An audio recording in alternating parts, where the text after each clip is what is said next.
ರಾಜಕೀಯ ಕ್ಷೇತ್ರದಲ್ಲಿ ಅಪಾರವಾದಂಥ ಜನಮನ್ನಣೆ ಗಳಿಸಿದಂಥ ಸೋಮನಹಳ್ಳಿ ಎಸ್.ಎಂ. ಕೃಷ್ಣ ಅವರು ಇವತ್ತಿಲ್ಲ. ಅವರು ಮಾಡಿರ್ತಕ್ಕಂಥ ಸೇವೆ ಅಜರಾಮರ, ಒಂದ ಎರಡ. ಆ ಸೇವೆನ ಹೇಳ್ತಾ ಇದ್ರೆ ದಿನಗಳು ಸಾಲೋದಿಲ್ಲ.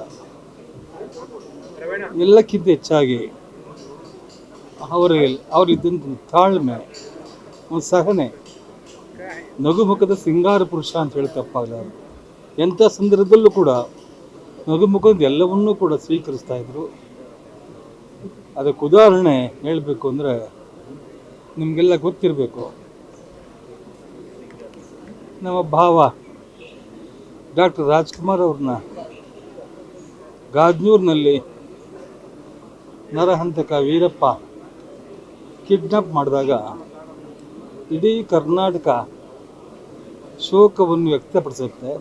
ಆ ಸಂದರ್ಭದಲ್ಲಿ ನಮ್ಮ ಅಕ್ಕ ಪಾರ್ವತಮ್ಮನವರು ಗಾಜನೂರಿನಿಂದ ಬೆಂಗಳೂರು ನೇರವಾಗಿ ಎಸ್.ಎಂ. ಕೃಷ್ಣ ಗೃಹ ಕಚೇರಿ ಬಂದಾಗ ಎಸ್.ಎಂ. ಕೃಷ್ಣ ಅವರು ತೋರಿಸಿದಂಥ ಒಂದು ಔದಾರ್ಯ, ಮಮತೆ, ಅದನ್ನು ಇವತ್ತೂ ನಾವು ಮರೆಯೋಕ್ಕಾಗೋದಿಲ್ಲ.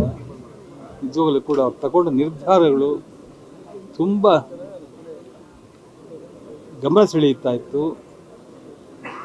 ಆದರೂ ಕೂಡ ಮುಂದೆ ಏನೇನಾಯಿತು ನಿಮಗೆಲ್ಲ ಗೊತ್ತಿದೆ.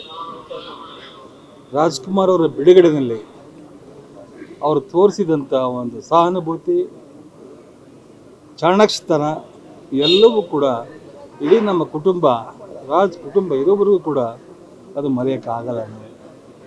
ಅಂಥ ಒಂದು ಸಂಯಮಿ, ದೂರದೃಷ್ಟಿಯುಳ್ಳಂಥ ದೊಡ್ಡ ರಾಜಕಾರಣಿ ಇವತ್ತು ನಮ್ಮನ್ನೆಲ್ಲ ಆಗಲಿದ್ದಾರೆ.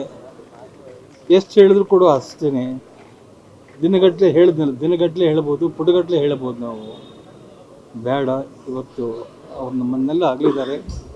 ಅವರ ಆತ್ಮಕ್ಕೆ ಶಾಂತಿ ಸಿಗಲಿ ಅಂತ ಹೇಳಿ ನಮ್ಮ ಕುಟುಂಬದ ಪರವಾಗಿ, ನಮ್ಮೆಲ್ಲ ಕುಟುಂಬ ಸದಸ್ಯರ ಪರವಾಗಿ ಅವರಿಗೆ ಚಿಕ್ಕ ಮೇಲಾಗಿ ನಮ್ಮ ಕನ್ನಡ ಚಲನಚಿತ್ರ ವಾಣಿಜ್ಯ ಮಂಡಳಿ ಪರವಾಗಿ ಅವರಿಗೆ ಆತ್ಮಕ್ಕೆ ಶಾಂತಿ ಸಿಗಲಿ ಅಂತ ಹೇಳಿ ನಾನು ಭಗವಂತನಲ್ಲಿ ಪ್ರಾರ್ಥನೆ ಮಾಡ್ತೀನಿ. ಸಾಕಷ್ಟು ರಾಜಕೀಯ ಒತ್ತಡಗಳಿದ್ವು, ಬೇರೆ ಬೇರೆ ರೀತಿಯ ಒತ್ತಡಗಳಿದ್ವು ಅಣ್ಣವ್ರನ್ನ ಕಿಡ್ನಾಪ್ ಆದಂಥ ಸಂದರ್ಭಗಳಲ್ಲಿ. ಅವತ್ತು ಎಸ್.ಎಂ. ಕೃಷ್ಣ ಅವರು ತೆಗೆದುಕೊಂಡ ಒಂದಷ್ಟು ಗಟ್ಟಿ ನಿರ್ಧಾರಗಳ ಬಗ್ಗೆ ಹೇಳೋದಾದ್ರೆ ಸರ್, ಅದನ್ನು ನಾನು ಹೇಳ್ತಾ ಇದ್ದೇನೆ ನಿಮಗೆ.